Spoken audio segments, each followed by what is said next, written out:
మన దేశం నుంచి ఎప్పుడైతే ఏ దేశమైనా విడిపోయిందనుకోండి, అది మన శత్రు దేశమే. మనం మిత్ర దేశం అని అనుకుంటాం, కానీ అది మన శత్రు దేశం. అది మనం ఖచ్చితంగా గుర్తుంచుకోవాల్సిన విషయం. ఎందుకని అంటే వాటి నుంచే మనకి ప్రమాదం ఉంది.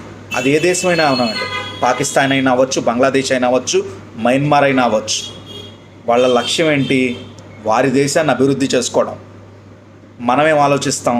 అమాయకుల్లాగా వాళ్ళని ఏదో డెవలప్ చేద్దాం అనుకుంటాం. కానీ వాళ్ళని డెవలప్ చేసుకోవడమే కాకుండా ఈ బంగ్లాదేశ్ లాంటి దేశం గురించి చెప్తున్నా, ఈ పాకిస్తాన్ లాంటి దేశాలు కూడా వాళ్ళకి మనం చనువిచ్చిన కొద్దీ ముందుకొచ్చి ఆక్రమించేస్తారు. ఇక్కడ వరకు ఆక్రమించారు కదా అని మనం అడ్డుకోకపోతే వారు ఇంకా ముందుకొచ్చేస్తూ ఉంటారు.